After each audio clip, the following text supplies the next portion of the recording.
Hi, welcome to Pink Lion Podcast. Today, I'm joined by Stacy Brown, a psychic medium who has been walking this path for more than 30 years. And more recently, she has stepped into the role of mentor and guide for others who are opening to their own connection. One of the things I'm excited to explore today is that Stacy brings something many people are looking for, a long-term perspective. In a world where we often hear about the moment somebody awakens, we don't always hear about what happens after that. What does it look like to live with the connection for decades? How does psychic mediumship evolve? How do trust, confidence, and understanding deepen over time? We'll be talking about how Stacy first became aware of her abilities, what psychic mediumship feels like for her, how her relationship with spirit has changed over the years, and what ultimately inspired her to begin mentoring others on their own journeys. Stacy, thank you so much for Ooh. being here. I'm really looking forward to hearing your story and sharing it with our listeners. And Cindy, thank you so much for having me. This is such an honor. I love your podcast. And Oh, you're doing amazing things in the community to let people see all different perspectives, which I think is amazing. thank you so well. There's so many different perspectives, and so there's everyone's journey is different. So I'm so excited to learn about yours, and I'm wanting to sort of get an understanding of how this worked for you when you first became aware of everything. So I'll give you the forum to introduce you to yourself and what psychic mediumship looks like for you.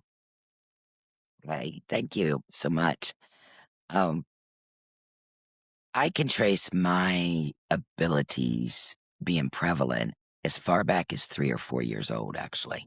Wow. Um, yeah, I remember being a young child, and I wasn't afraid of the dark per se, but every time I got sent to bed and I was in a dark room, I'd close my eyes and I'd see all these geometric, bright colored lights. And I've now discovered many years later that that was energy. And that's what I was seeing behind my eyes. And it wouldn't scare me, but when I'd ask my mom, did she have it happen? Or my aunt, did she have it happen? Nobody could understand me. And everybody started looking at me like, that doesn't really happen. I don't know what's going on, so it kind of got shunned. Right. Right. um, I can remember as a little girl, um, my parents would be in the living room where the light was, but my light was out in my bedroom. And I can remember I wasn't allowed out of my room, so I'd take my pillow and lay it right at the door jamb between the two so I could see the light, because then I could go to sleep because it was only in the dark that I'd shut my eyes and these geometric shapes would go crazy. And so I never felt afraid of what I had. I just felt unique that I was misunderstood. Nobody understood who I was and what That's was going on. yeah, I'm sorry, I didn't mean to interrupt you. I was just gonna say it's so interesting. I never noticed the geometric lights or what I call the dancing lights, right? Never noticed them behind my eyelids until 2 years ago. Right. That energy field is, yeah, it's pretty powerful. It is, and I only noticed it because I was in the dark closet and I was starting to try and meditate, right? And then, like, I closed my eyes, everything's dark, and I'm like, I see these pinpoint lights come in, kinda like stars, right? And then I noticed that, like, black hole looking pulsating light all the way out in the distance, and then it started to change colors, and then it became this whole array of stuff later. But yeah, and you Cindy, just automatically had it right at 3, 4 years old. yes, yes. And the best description that I can give you is, do you remember when Windows first come out and you'd put a screensaver on and it would have all the geometric shapes going across the screen on your screensaver, like the bright lights, like triangles and circles? And that's what it was like for me as a 3 or 4 year old child. Yeah, that's about the, Cool. yeah. Yeah. really cool.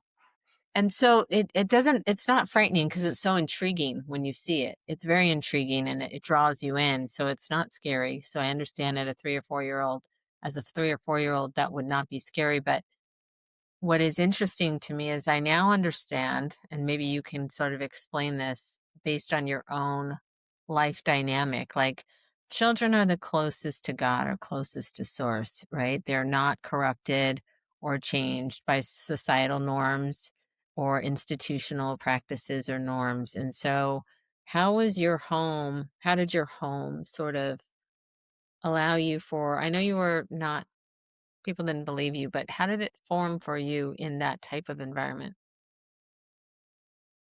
I just kept getting told to shove it away. That you're just having a bad dream or I knew I was in an awake state.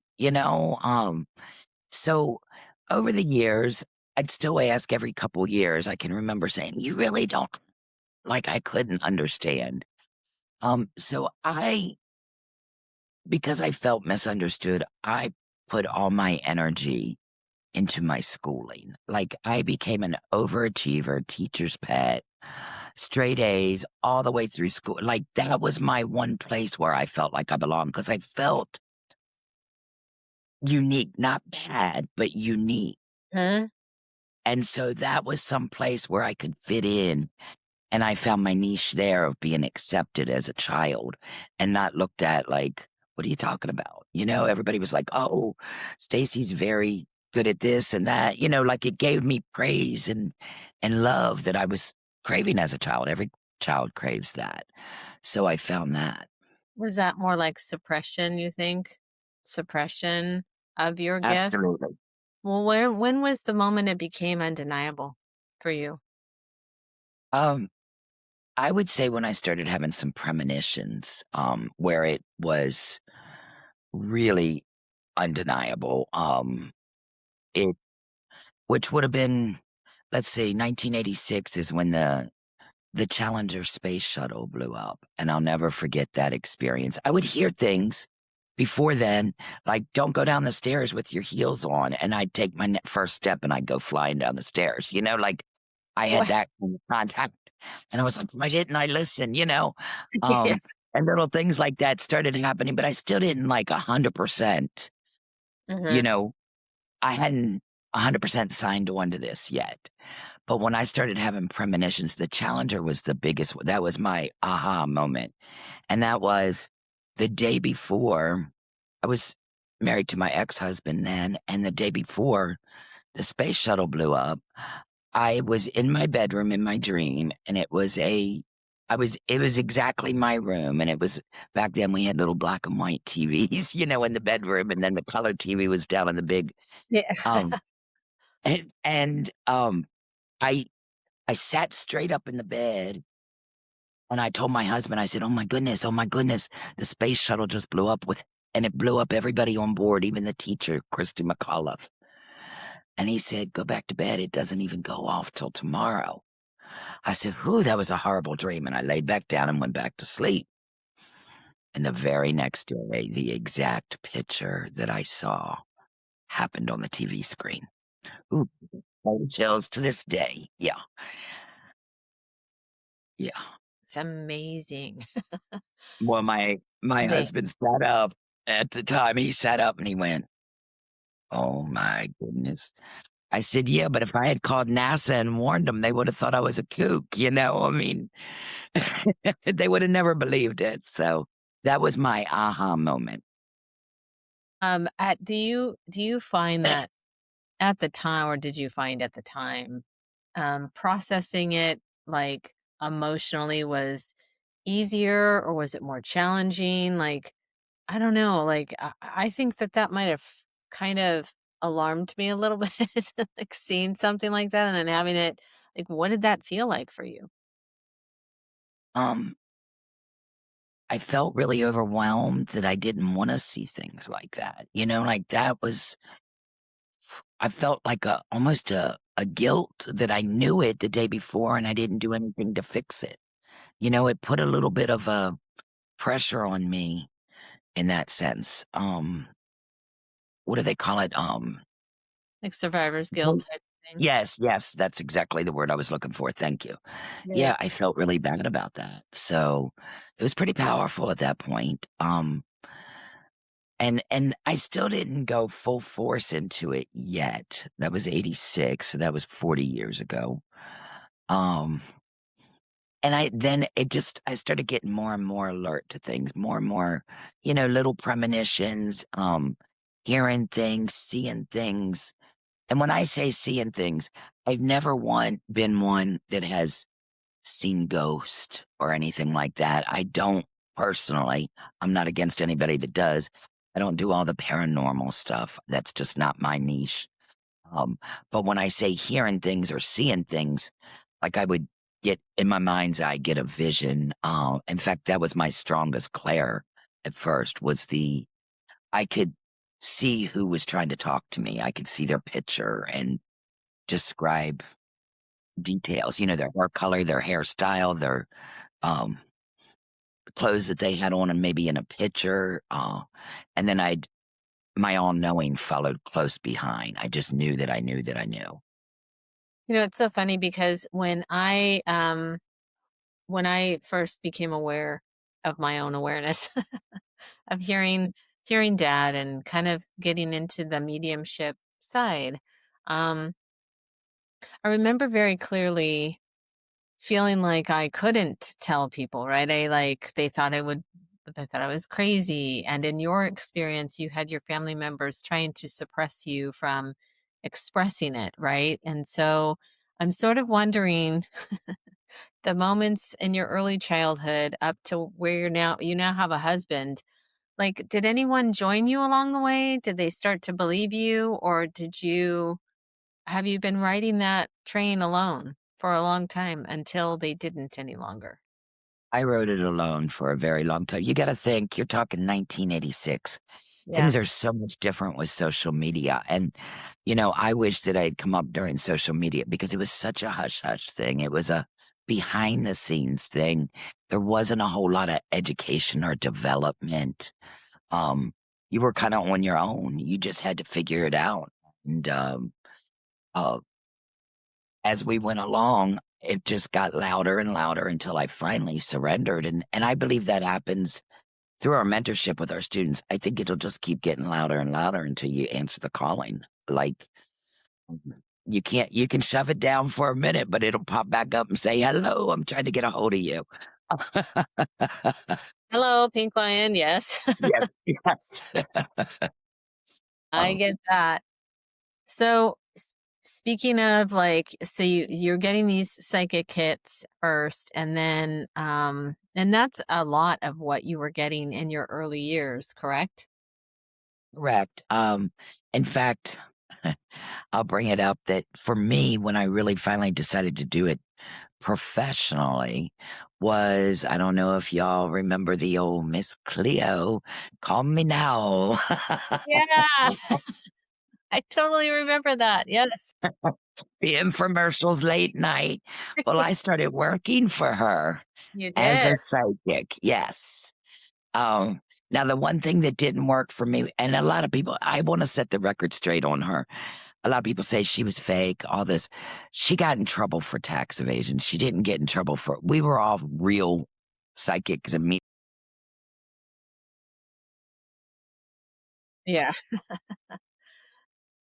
that is not a problem. So there's a difference between being psychic alone and being a psychic medium. So I want to give the audience just a little education for a moment.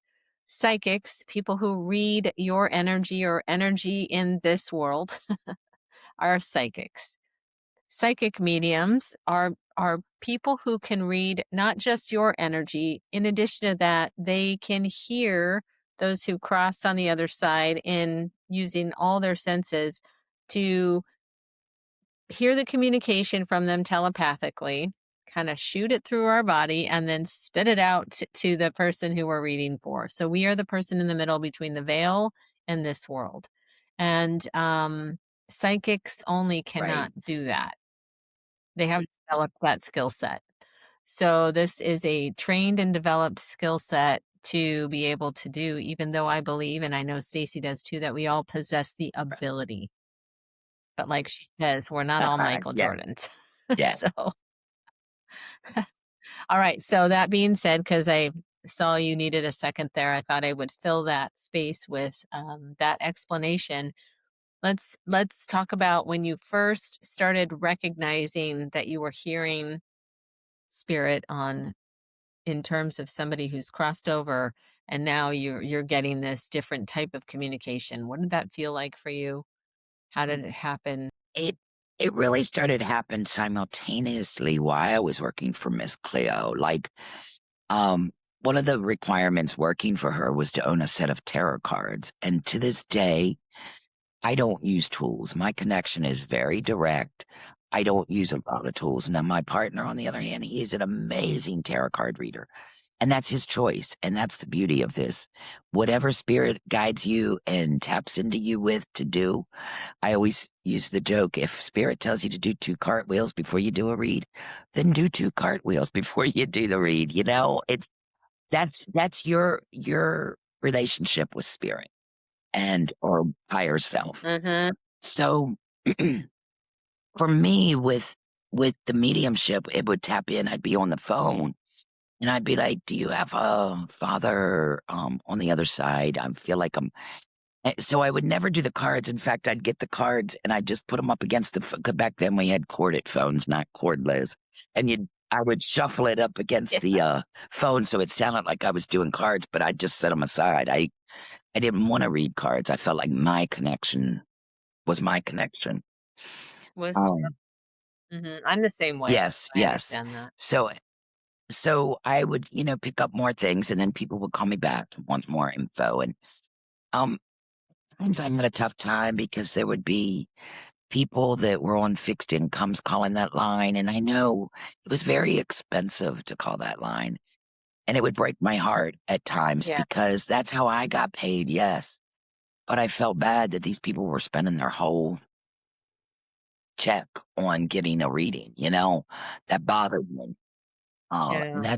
that's one of the things that I will say that I have maintained throughout this all is I don't do it for the money. Now the money's nice and it is an energy exchange, but I do it for the love of helping others. That's the beauty of it. Right. Yeah. And there's so much that you give without exchanging money.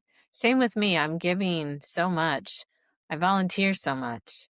You do. Um, but you still have to, unfortunately, the world still lives on monetary stuff. So we have to get paid for the work that we do. And it It is is. exhausting.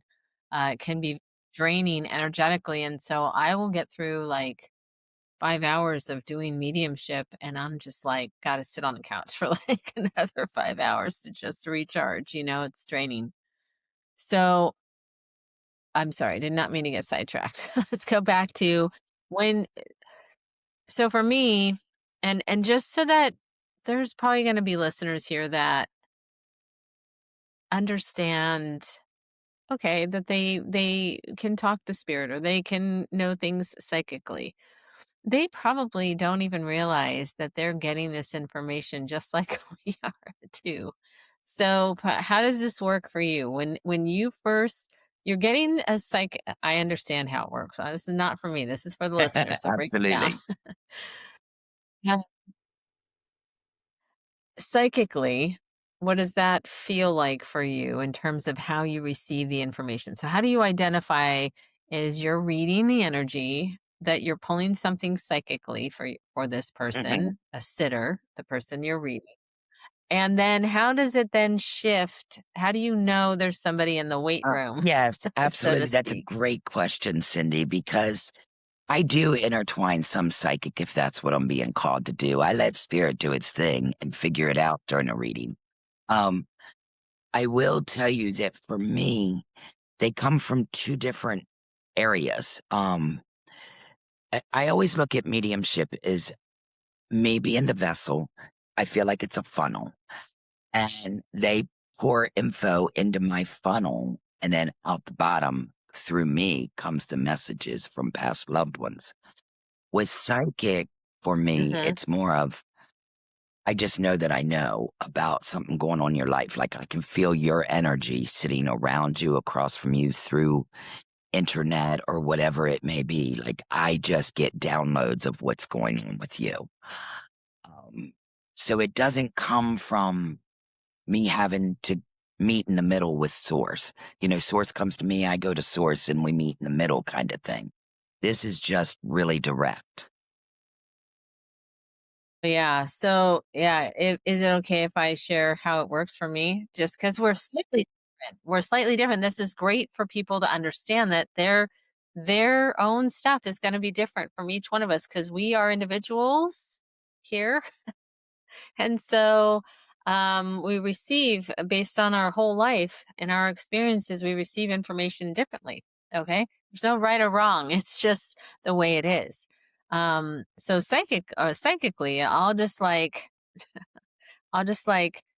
I don't know. Sometimes it blasts me. Like their energy like blasts me with information. Like I'm just like, whoa, Right.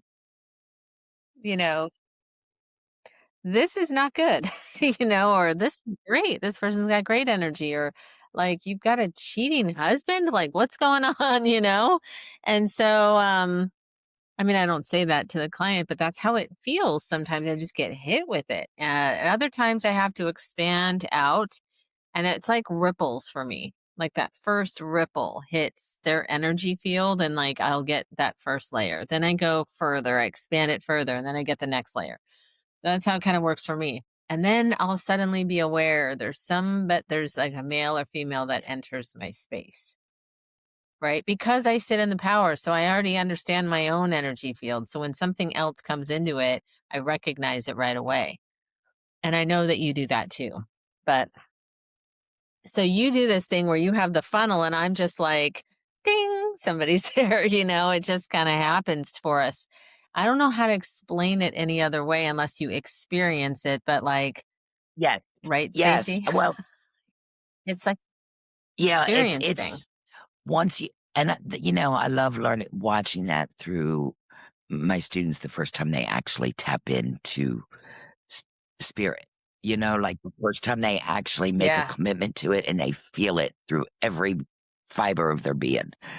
And a lot of them cry when they first feel it. Male and female students I've had, and they just shed tears because it's so overwhelming. Yeah. Mine too. My students too, they get overwhelmed. At some point the frequency hits them and they're just overwhelmed by it. So I totally understand that. I Think love it I too. I love Yes, watching it too. I think one of the things I want to say, Cindy, about psychic is when you were describing it, it just really came to me that psychic is more of using your intuition, I guess. Your discernment, your Oh, yeah. intuition is what I would say. And then the mediumship is more Yeah. of the tap in, to something higher that greater than ourselves. Right, and they always have, like, evidence of their existence or a story, a memory, or something like that, right? I always say that the intuition is the knowing of the person that you're reading for. Then spirit's gonna have a story about their existence, Memory. evidence, whatever, and then I feel like are like wisdom and metaphors. So if I start speaking in wisdom and metaphors, I know I'm not with an actual person who was here, you know? Different, and so it's all very different, and do you experience it in a similar way as well? Or Well, different? one of the things when I do mediumship, I get like the personality a lot. Like that to me is something that's huge for me. And I describe it when I'm teaching, and like uh, the way they come in tells me so much about them. If they come in a little slow and they might have been shy here on earth, or they might have been outgoing, but they were reserved, or they didn't really believe in this when they were here on earth.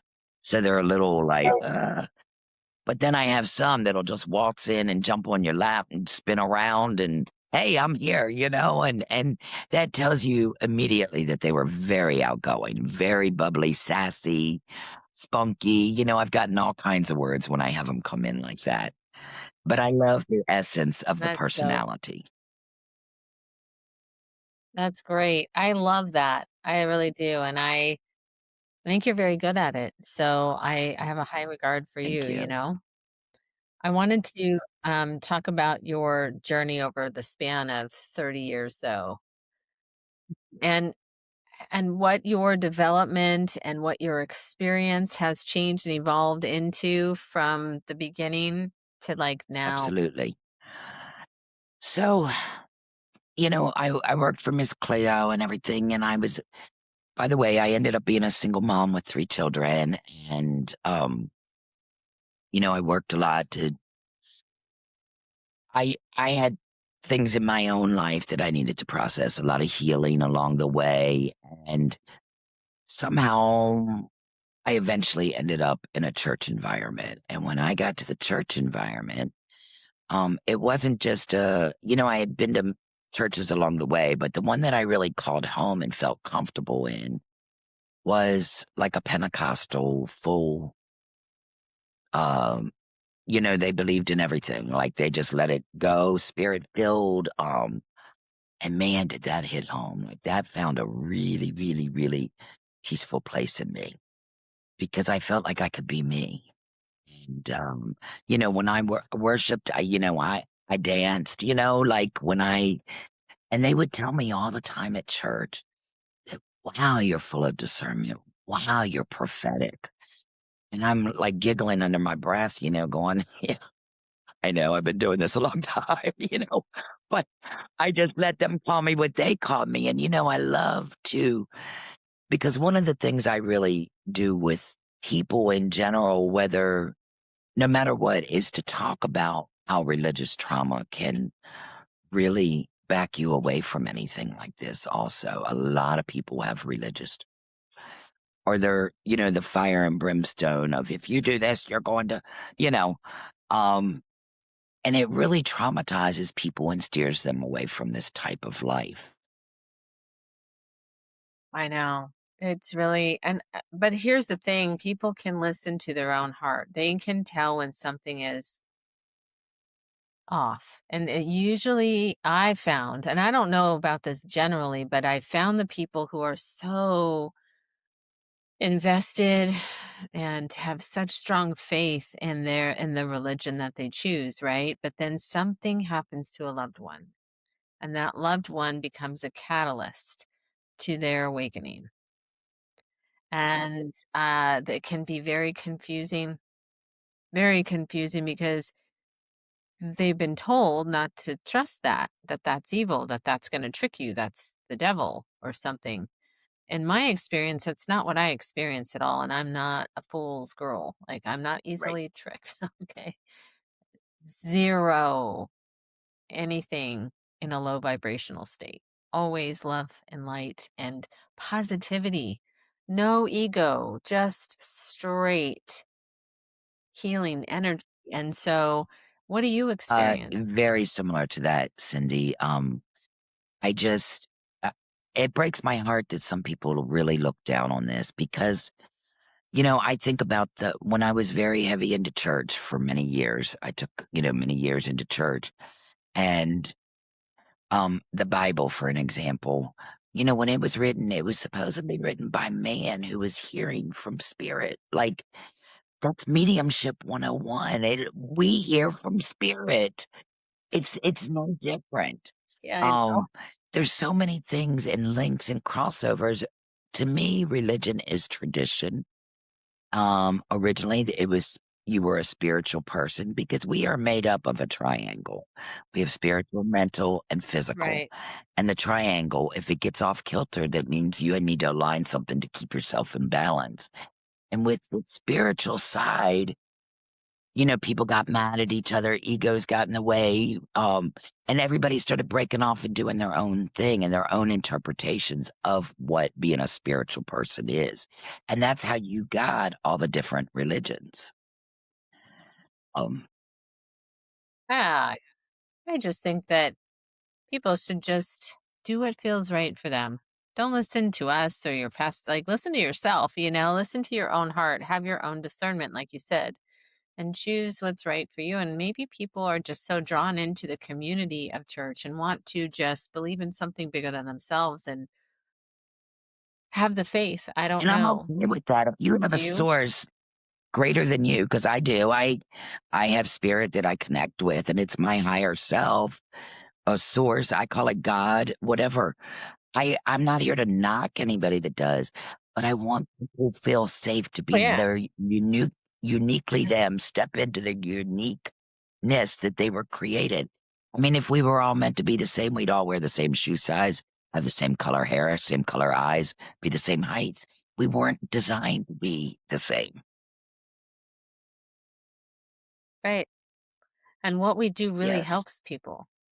Really helps people in such a big way, and that to me can't be a bad thing. So, if you're listening here, my whole goal is to just normalize what we do and talk about it. If we don't talk about it, like Stacy was saying when she was younger, her parents and her family, they told her she was wrong, to not to talk about it, not to be who you are. Our essence is spirit, it's soul, it's consciousness. So, let your freak flag fly, I babies. love it. That's what I say. Great one. Yes, that's right. However you need to do it, you know? I'm glad that you went to the church. I'm glad that you found a home in that, and then you found yourself Yes, probably, right? and as so I was really starting to tap into, I was getting more away from the church and having my own beliefs because I realized I was going to the church like 6 nights a week for different courses and women's night and, these studies, that studies, but I was very active and I started getting away of, my beliefs started differing a little. My spirit didn't feel, not that it was wrong, but it just didn't connect exactly, and I started forming my own beliefs in it. And then, all of the psychic and medium started coming back stronger. And so I would do little festivals and, go to different shops and do some readings and things like that along the way. But what really put my path back on hard was in 2018. I lost my oldest daughter. Um, and it usually is a trauma that brings people to like full surrender, like you said. That's such a good point. And losing a child is something that, to me, even before I lost my child, was unfathomable. Like, I just could not imagine the pain of what that does to a human being as a mother or a father, or, I mean, that is just unfathomable. And so when it happened to me, I don't know. Well, I do know. Spirit, I've never had a problem with death prior to that. Like when my grandparents passed, I knew their soul was not there anymore. I knew their spirit was gone. Like I felt it, I knew it.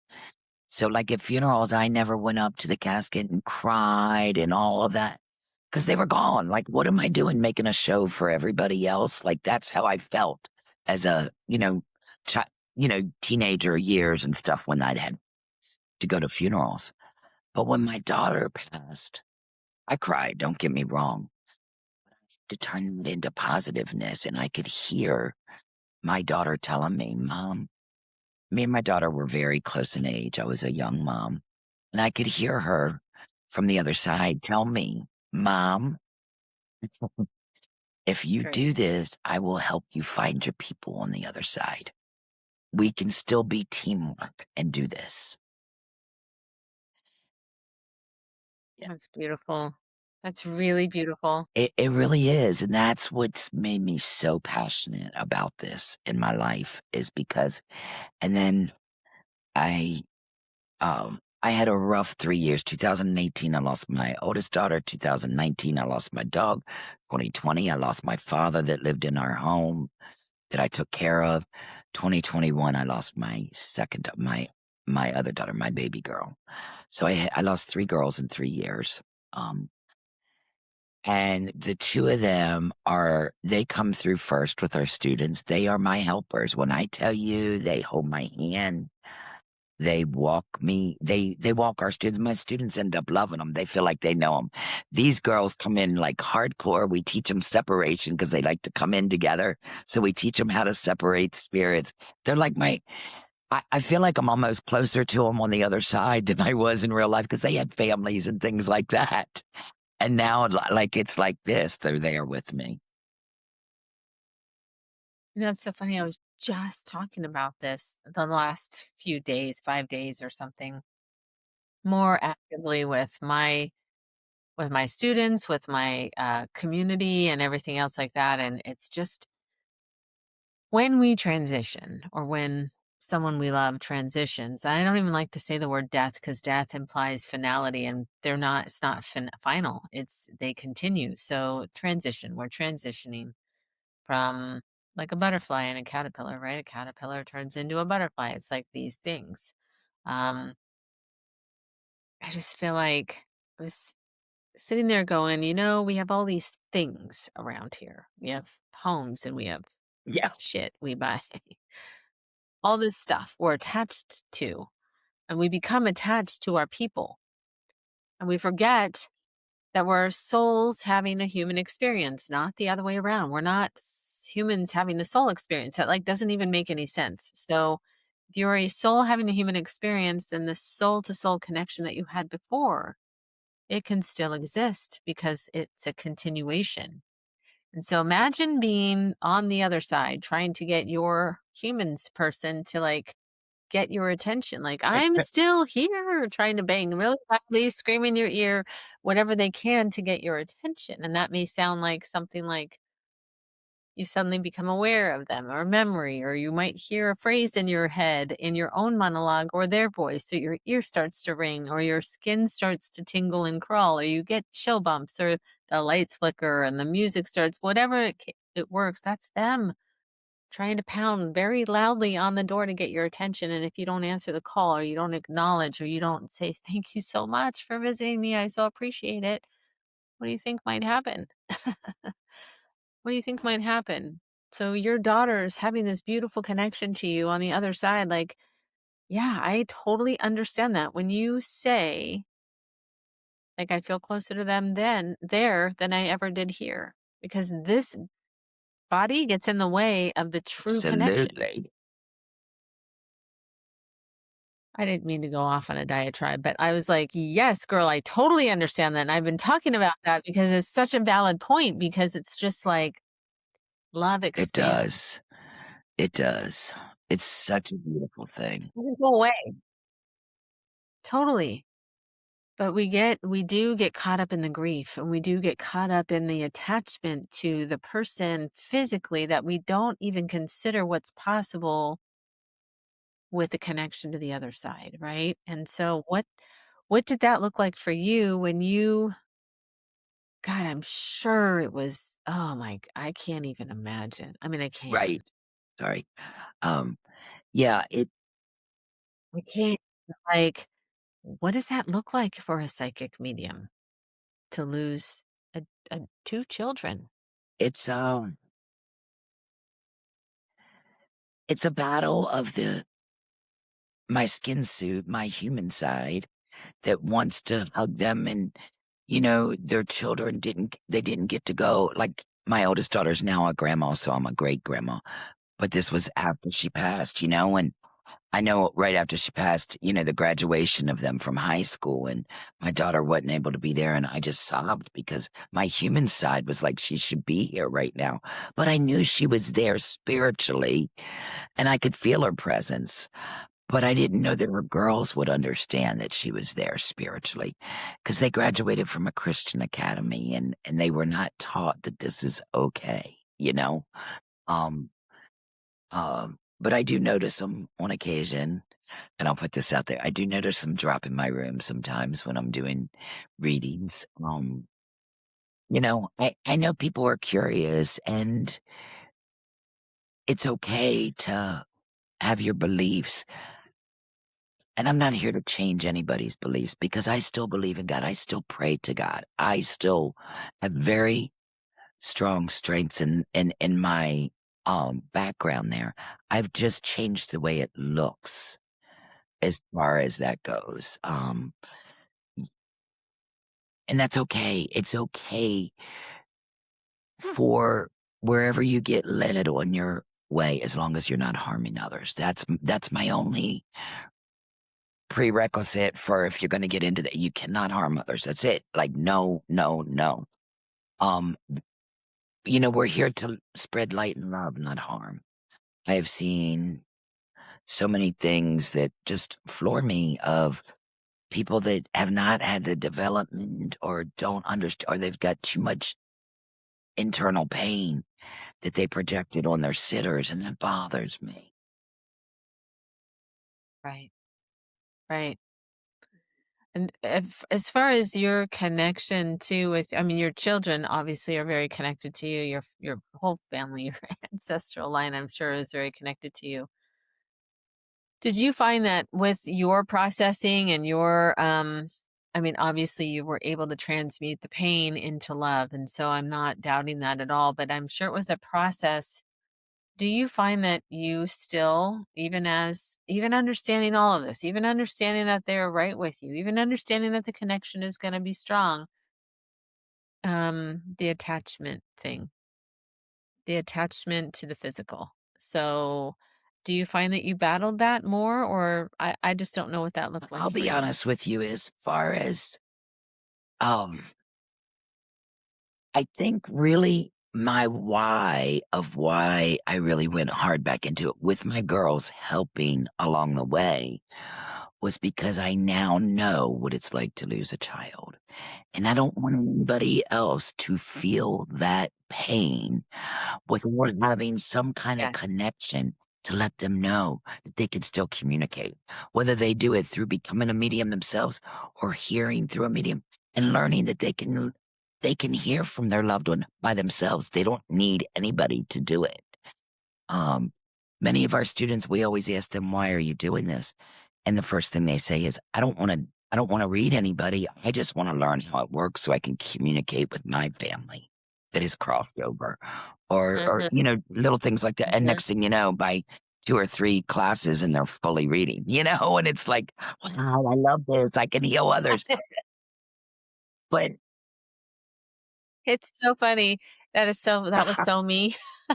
I was like, "Nope, just wanna hear dad, just wanna be able to understand him and be his voice for the family," and then it was like, "Nope, this is a calling apparently, and we're gonna go ahead and answer that phone call, and we're gonna just keep going." So it's so funny that you yeah. said that. And I wanna Totally get say it. that one of the biggest things that I love about mediumship is as we heal others, it heals ourselves. It's almost like a mirror looking back at us at times because we can feel their pain through our empathy and things like that, our sitter's pain.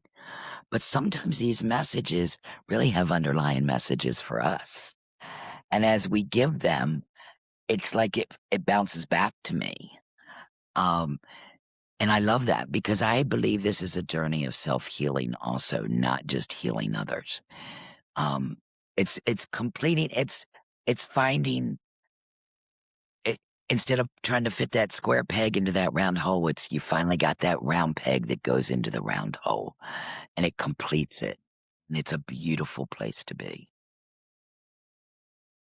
It locked in for me just like that, and it just fits and it works, and I'm like, "This is exactly right." And so I've felt like the opposite that my whole life until this. But here's what I wanna ask you next, okay? For me, and I know others, even my own students, trusting spirit, trusting what you get is a big thing. So is resistance and surrender. And so my next question is going to be centered around these things, right? How did you learn to trust what you were receiving? Because I hear it all the time, like, I think I'm in grief. I think I'm making it up. Like, I don't really understand, Well, you know? and I think practice makes you trust more because it's always the one thing you don't want to say out of your mouth to your sitter that lands it. I mean, it never fails. I'll give you a perfect example of how well this works, and that is that I had a gentleman, his wife bought him a reading. He did not want to do a reading. we did it on Facebook Messenger because that's the way she was comfortable. And um, they came online, and he's sitting there like this in front of the camera, like he's like so just angry. And I start giving him stuff, and he's like, "Nope, nope, nope, nope, nope." Like he wouldn't even give me a chance to get out what I gave. And I went real close to the camera, and I Yeah. went, "This is what I want you to do. I want you to take your hands and sit on them. And I want you to take a moment to digest when I give you a message from beyond. And I just want you to feel how that makes you feel." And I think that by the second, third thing, he was just sobbing because he knew it was real. And the trust came in this, what got him. I said, "I'm seeing purple. I just got a vision field of purple." And I'm like, "I'm not getting." And then I went to a prom picture, and I could see this young lady in a gown, a prom gown that was purple. And I went, "Okay, so I'm seeing a prom." I said, I don't know if she was prom queen or what, but I see the tiara, the crown up on her head. And then I went, "Oh, I see the back." I said, "What's up with the Crown Royal purple bags like this?" And he went, "Oh my God, that's where I keep all my dad. My dad kept all his coins and all of his belongings in all purple Crown Royal bags." And that's how it came to me, but I had to talk my way through it to understand the message. And when he heard that, he was like a believer. Like there's no way I could have made that up, and he saw the process. And that's what I'm saying. Always say what you get. A no just means you need to ask spirit to come in a different way. That's it. That's all I'm means. Right. You're not a Yep. it, And yeah. I'm just an interpreter. It Yeah. would be like, I always say it's like somebody speaking a language I don't know, and I got to try and interpret and figure out how to present it to this person. And we're not perfect as mediums. That's the thing is we try and interpret it. As long as it lands with the sitter, just say what you get. It could make 0 sense to you. Just say it. And so many times that is the one thing that closes the deal and makes that person just know beyond a shadow of a doubt that it was their loved one. Yeah. I think that that's great. I know for me, it's been a journey on trusting, right? But I've learned to say the weird thing, even when I don't understand it, especially because I don't understand it, because it won't make any sense to me. Here's what happened yesterday. All right. Just a private reading. I won't say who it was or whatever, but I bring in this man who's her boyfriend, and I'm describing him to a T. Everything's yes, yes, yes, yes, yes. That's him from the cheeks to the nose to the chin to the mouth to everything, right? And all of a sudden, I see this hand, his hand. He's like bringing me to his hand, and I see this hand like slap into his. It's like a female hand doing this. And I'm like, what the heck is going on? you know? And I'm like, I want you to hold my hand like I got you. Like I've got your hand. I want to hold your hand. And I'm working this out in front of her. And she's like, no, I don't really understand that. And then I see him walking in these white tennis shoes and I hear walk with me. So I say, walk with me. He's saying walk with me. And she starts crying. And I'm like thinking, what did I do? For just a moment, right? And she said the last thing that he said to me, one of the last thing was, I want to go to America and hold your hand, and I want you to walk with me across America. Beautiful, beautiful. But had I not like given up, had I given up or just I needed her she didn't understand it, but I still kept going. You know why? Because I got the next thing. I trusted. I trusted spirit and not the sitter. I trusted because I know if I got that right, I'm going to get the Yes. next piece. And I got the next piece and I said what I felt. Even though I saw something, I felt something else. So I could have been like, I have white tennis shoes. And she'd have been like, what? But I felt like, walk Right. with me. And so I went with the walk with me, right? Because that made more sense for whatever this knowing was in my head in that moment. And so it was the absolute right thing and what she was looking for from him. I had no idea. I'm just like, do, walking into the reading, you know? So yeah, you got to trust what you get. So for those of you out there who are listening, Stacy's got all this experience, all this knowledge, and I have just this tiny little bit over here. We experience things differently. So you're getting hers, you're getting mine, and yours could be something right in the middle of these two spectrums Somewhere or off. maybe around the corner circle. Who knows? But at least you're getting each of our own processes because we have developed a strong bond with spirit. We have developed this trust with spirit and a faith and belief in God, source, highest power, whatever you want to say, our higher selves, whatever you label you want to put on it. We have established that faith. We have complete and utter surrender and trust to it. And when that happens, it is a damn beautiful thing. What do you think, Stacy? I agree. In fact, that's my first week warning with my students. I'm like, fasten your seatbelt. This is about to be the ride of your life. And by week six, they're going, oh my goodness, Well, now I understand why you said fasten the seatbelt. This is crazy. Yes. totally. And like this, I think I spoke to you over the weekend and I was like, this is the wildest 24 hours I have been in my entire like mediumship career. But I actually, speaking of students, I wanted to ask you about mentorship. So, what led you to step into the mentorship role after so many Well, years? that's kind of funny. I have a teaching background. I did hair for 12 years and then I taught for 3 years. I enjoyed the teaching side of it because my worst thing that I didn't like is most students that took cosmetology in school came out and didn't know how to do color. They didn't know the detail. So I love teaching that foolproof way so that they could come out and feel safe and secure in what they did and what they knew. Um, so that was there. And then as I went along the way, when I got into corporate, I was a trainer, things like that. I just like the teaching aspect. So the more I did this and I came onto TikTok and, really started seeing a lot of the readers and things like that. And I noticed there was a lack of, I know there's not as,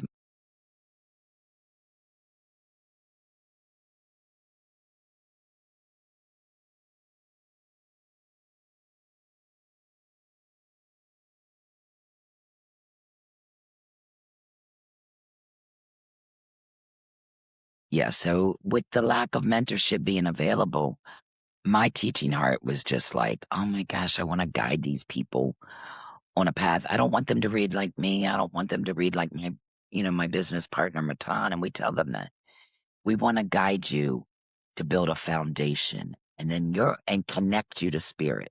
Once you're connected to spirit, that's between you and spirit. That's not us. And that's what we do. When you build a house, Cindy, when you build a house, you can't just go in on a lot and just start putting a house up. You got to clear the land. You got to burn the brush. You got to take some trees out. You got to thin it down. You got to dig footers. So there's a whole lot that goes in before you start seeing it look like a house. Totally. Totally. Totally. And so our course is to clear the land. That's what we want to knock it down, give you a good base. Because if you have a good foundation, now think of the three little pigs, I'll huff and puff and blow your house down. Well, that's what we do. If you have a good foundation, your house can't be blown down if you have that good foundation. I, So I completely that's what we agree. think is the most important. Yeah. 100% agree. And I don't know about you, but for me, I don't feel like your development should ever stop. I feel like you should always be developing or seeking out more information or just being open to whatever. If we get too comfortable, um, maybe we form bad habits over time. Maybe we've gotten a little bit lazy. You know what I mean? Like, I don't know. I just feel like it's always good once a year or something to like seek out, some development, some like continuation Yeah. credits or whatever you want to say. Like, what is your opinion about that? I think the most important thing is because it's a lot of pressure to be a mentor. I mean, you get a lot of different energy fields thrown at you when you're a mentor. So I really think self-healing, self-help, and revisiting, it's like the layers of the onion being peeled off. Like what we work on this year could look totally different this year, and we're on the next layer. And things that we also are living in a human form. So we can take on a lot of energy that's not ours. Even with good boundaries, it can seep in. Um, Yeah. to our own energy field. And so that's really important to make sure that everybody should always do a cleansing. Sometimes I just go off the app and disappear for a little bit. It's time for me to fill my cup. I can't pour from an empty cup. And that's whether you're doing mentorship, mediumship, psychism, tarot cards, or just being a person that's not even sure what they are, like they're trying to discover themselves. Always take some me time. Me time is where you grow the most. I completely agree with you. And I also feel like people spend too much time on these apps or whatever as well. I'm like, step away, pull stuff out of your ears. Don't want, just sit with yourself. Nothing, no noise, no nothing, and relax your brain. If you want to have like soft instrumental or like frequency music on, fine. But don't always put crap into your mental space because you need that break to just sort of be and just Yeah. sort of like hear, have a chance to hear spirit. You have all this distraction and noise all the time. You're not going to be able to help yourself or help anyone else. You're just not going to hear it. Do you My agree? husband's Yeah, my husband's a gamer, and so he's constantly around the gaming thing, and that's his thing, and I'm okay with it. He's him. But he couldn't figure it out because as soon as he rolls over in the bed, he hits the TV to the on button. And I'd go out in the living room, and I like to sit in silence. I watch one show a year. One show a year. Besides that, I never turn on the TV. I love to be alone with me, but that came through a lot of hard work to feel Yeah. comfortable in my own Yeah. skin. Yeah. I totally, completely understand where I could not settle my mind to even just be quiet enough when this first started when I first became aware of this, right? So, like, I was like, "How do I meditate? How do I do these things?" Like, I don't even know. Like, how do I so I trained myself to do it, to just with the help of my mentor, right? She would be like, "Just start with 1 minute at a time and then work your way to 1.5 minutes. And then if a thought comes in, don't acknowledge it. Don't push it off to the side. Let it happen and then just kind of come back to where you were and just continue on, just so there were these training tips or whatever to just get my mind to settle because like I was always like, I got to do this, I got to answer this. My phone wouldn't stop. This person needed me over, and I was just like, ah. So I'm sure that a lot of people experience this too. And yeah, you're right. It takes a lot of work, but Well, and the beauty of meditation that I have learned, and I'm okay with it, is what works for you may not work for somebody else. Like for me, I have a very unique way of getting, like, really being pure and whole for spirit. And that is, I love to dance. Dancing is my passion. Like, I love it. And when I dance, I put on some music before I start and I dance and I feel like I shake all my stuff off of me. It clears my vessel to be pure and open as can be. So that's what works for me. And that may sound, I know people that can meditate, do the active meditation by taking a shower and feeling everywhere the water hits. There's no right or wrong way to meditate. But I know for me, when I first started doing circles, and that first half hour of it was doing meditation, and it was all the quiet, guided meditation. And I turned off my camera on the Zoom, and I was like going to washing dishes, and I was switching over to the laundry. That's not what works for Stacy, but it doesn't make it wrong. It's just not what works for me. good point. So we give grace, and so what we do when we when we do different events and everything, we tell you to come already meditated because everybody's looks different. I'd rather use it to get to the guts of the session rather Mhm. than walking you through what might work for you. And you have to find that. Sometimes it takes some searching to find what works for you. Yeah, Um, but I I can't. think any way you do it, clearing yourself is going to give you the best readings that can be by clearing your energy, however it may be. Do you dance? I do the walking. I walk without anything now in my ears. I used to put stuff in my ears all the time, earbuds, and listen to stuff all the time. But now I just walk and listen to the birds, and I feel the wind on my like I'm tuned into all my senses when I walk. Like totally, like that's like the shower you were saying. It hits everything on you. That's what I do. I do the walking every Yes, day. and that's beautiful. There's no right or wrong way. And like I said, I joke with students if you need to do cartwheels before you do then do it. Like that's not for me to Right. judge whether it's right or wrong. I allow people to be who they are authentically and let them develop their relationship with spirit. That's what I encourage. Rather than a teacher, I feel I'm more of an encourager. Encourage the relationship with spirit. That's interesting because I'm thinking to myself, "Oh, this is kinda cool because now I can learn maybe I can try the dancing thing." I hadn't really heard of that before, so I love to dance too, so that might be something for me to dip into, might take a little tip from you. Hey, go for it, because what happens to me is when I dance, I imagine it like I am just getting rid of everything that's is stressful, everything that's I think of, like every thought. I am in a zone, like I get in a zone when I dance. So great, I love it. I have another question for you. Yes, What do you think people misunderstand about what we do? About mediumship, about being a psychic medium, about mentorship? Like, what do you think they get wrong? I Like, think misunderstand. What do they misunderstand? they think it's the devil's work is the biggest thing I can think of. I think they think that we're doing black magic, that we're doing something so against a godly way. And for me, I am very close to God in my mentorship and my mediumship and like I am closer than ever. My spirit is on fire.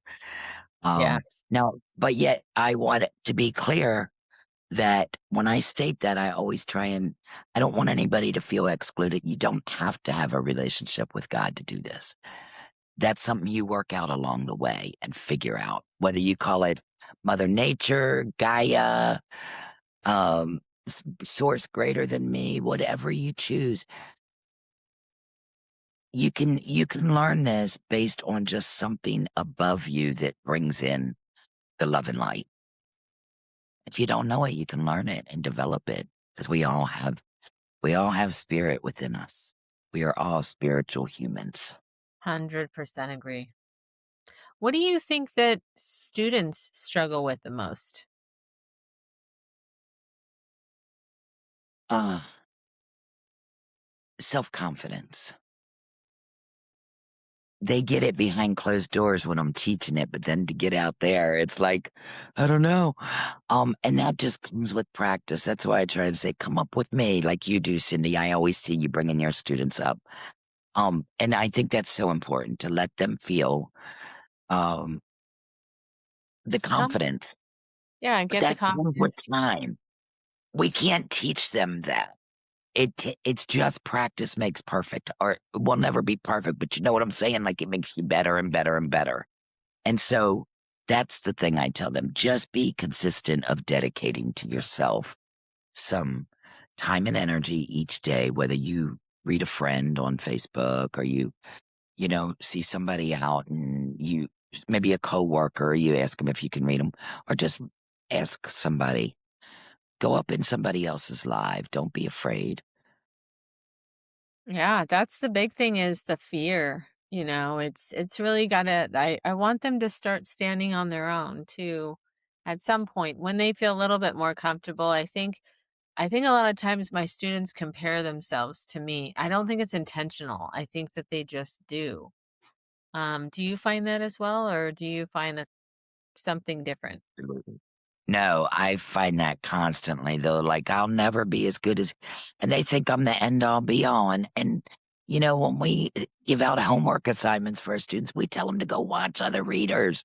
Like, I am not the I know I've got a long history, but they're like, you're the GOAT," and Yeah. I'm like, "No," but here's the thing that we all have our own spiritual dictionaries that come about through our life that we've experienced, the things we've learned along the way, the woes, the high points of our life. And the same sitter could come in and be read by five different mediums and get different messages from those five because of the spiritual dictionary, because of the ability to interpret. And spirit's smart.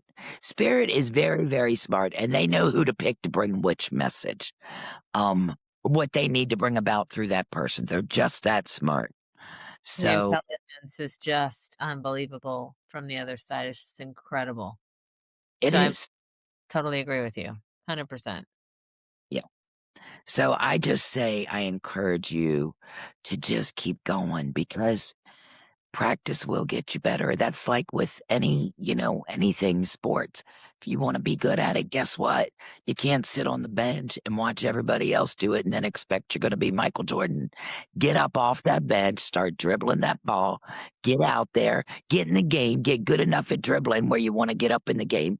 And then you show off who you are in your relationship that you've built through strength. Right. Okay. I think that that's a great advice. And I also want to ask you if you had any advice for someone who was just becoming aware of their gifts. Absolutely. Absolutely.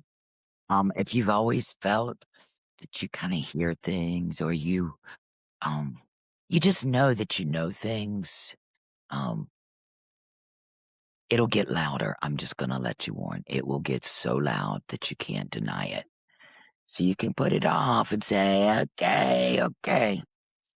And until you make a decision to listen, and then you're about to open up a whole new world that's beautiful. It's like the most fulfilling thing that I've ever done in my life. And my students say that all the time, as far as they say, I could have never imagined it was this beautiful. It's just rewarding. It's to tap in to know that spirit continues. It helps you deal with your own grief of anyone you've ever lost because they're not gone. Like they're not gone. They're just across the veil. They're that close. What do you think that they should not be doing? As far as what they should not be doing, I really think you're referring to students, right? Or people Yeah. that are, Or yeah, just okay. people who are, I wouldn't say students, but people who are just becoming aware or just starting to question things or, are open I to it. would say, Things are yeah, happening. I would say the thing not to do is to just jump on board with someone to mentor you. Go around them, be a part of who they are, and see if it's a good fit. I'm not everybody's cup of tea, and I'm okay with that. I know Cindy's probably not everybody's cup of tea. None of us are. Find the person you really link with and you bond with and you feel a connection with and develop with. I always think that also, people, each reader is different. Number one, right? We all have different things and different ways of doing things. So don't judge something automatically, but feel connected to or drawn in by, right? Um, Nobody likes to be judged. Nobody should be judging. That's the first rule of Fight Club here. Yes. Drop your ego at the door. So, be open to all everything and closed off to nothing. That's what I would say, Yes. as well. Okay. I just want to know if you want to close with anything that you want to make people aware of, or anything like that. And we can talk about Heaven's Hospital now if you'd like, or not, or you can just tell people where to get a hold of you, however you'd like to do it. Absolutely. My partner and I, Matan, we opened up Heaven's Hospital about a year and a half ago, I guess. Um, and it's heavenshospital.com. It's our website where we offer many different courses. We are starting to circle back up, actually. We do mentorship. We do beginner and intermediate mentorship. We do, we have a little app that has a lot of info for somebody that's just starting to be interested. It's called Heaven's Hospital University or Academy, I mean, on our website. That's a great place to start. It's self guided. If you want to read it at 3 o'clock in the morning, you can. There's nobody teaching it, but Matan has done multiple courses. And if after you do that, you feel like you want to pursue it further, you can. But that one's like very reasonable. It's a monthly fee and you can cancel anytime you want. We are also on TikTok. I go by the handle of Journey with Gurney. I do want to make that clear because if you look up Stacy Brown, you're not going to find me. Um, and I'll just give you a little story. My grandson, my other grandbabies called me Granny and he named me Gurney. And even when he was old enough to say it. So you're on a journey with Gurney. And sometimes we have fun on, social media. I'm on the TikTok more than anything, but we have fun on it. So it's always a journey. You never know. I love to cook. You might get some recipes some days. And it's just I'm here to support you. Even if you don't come to us, I'm not here to promote coming to us. I'm here to promote encouraging you along the way, wherever you choose to go. That's the important thing to me. And that I Yeah. think it's so amazing with you, Cindy. I do want to add that you open this up to other mediums and other mentors when you do it yourself. That just shows that you just trust the process. And that, But see, that's it. I was totally going to close with that myself. oh, sorry. Yeah, no, you know, it's a perfect segue because I was like, mediumship should be inclusive. It should be supportive. And this community should be supportive and inclusive because there are a lot of people who've transitioned. And I personally cannot hold that container myself. I personally cannot mentor every single person who wants to be mentored. I have to have friends. So do you, Yes. Stacey. You can't hold that container yourself. So we need to, when we meet good people and pure intended people or people who align with our values and our belief systems, like I personally want to pull them in. I want to be included in their community and I want them to feel included in mine. Even though we've got our own little two little pods going, it's like villages, right? You have a village here and a village here, Yeah. and you're like, "Hi, neighbor, come on over for dinner," you know? Yes. And so that's how you kind of feel. And so if any of you feel called, because I personally at this stage, and it is the first week of June in 2026, I personally cannot take any more students on. She is a great person to go to try and, you know, seek help and ask questions. And if you align, feel free go with Heaven's Hospital to pursue mentorship. I can tell you that if you're coming from my lives or whatever, and you're hearing this pod, Stacy and Matan are wonderful, and they're very good people. They're not going to steer you in any wrong direction. And I'm sure she would say the same if I had the room. Absolutely. And Do that's what not have I the would. room. I've been sending But everybody to your podcast, though. You can handle that right now. So, but totally, and then that's the thing is she's helping me promote the pod and, like, we're helping each other because we love each other and, like, we want to support each other to see each other succeed, so I feel like that's what it should be. I don't like seeing all this tension and craziness going on on yes. TikTok right now. I'm like, "Maybe we shouldn't throw stones in glass houses, guys. Hello?" Right. Maybe we Yes. should support and love each other. And so, yes, thank you for saying that. I actually want to know what people's experiences were. I am curious about them. I want my audience to be able to understand that what they're going through is not isolated to just them. So, we have people from all paths and all walks of life. And so, I'm going to have somebody on who has had a near death experience. That's awesome. Natan. I know. So, I love it. and so that's what's coming up next, guys. So stay tuned because I've got two back-to-back episodes with two people who have had near-death experiences, and I would not have known that had it not been for Stacy. So, like, that's what I'm saying. We all talk. We all have great relationships, and we want to share everything with you. So we appreciate you all being here again. Stacy, it's heavenshospital.com. Yes. Heavens with an F on the end. Heavens Hospital. Yes. heavenshospital.com. And where can they reach you via email? Through that website? Yes. Heavens Hospital 4@gmail.com. And all the socials are Journey with Gurney. Yes. Yes. I am That's Journey with Gurney. Gurney. Gurney. Yes. Journey with Gurney. Yes. Okay. Absolutely. Stacy, thank you, my friend, for being with What a me. I know we went a little over, but it was such a great conversation, and I can't wait for everyone to hear it. It was a pleasure. Thank you again for inviting me. I really enjoyed this. And I can't wait to see it come out. And I can't wait to watch you grow in this, whole podcast. You do such an amazing job. It was an honor. Thank you so much. I love hearing that. All right, everybody. We'll see you next time. Stacy, stay with me.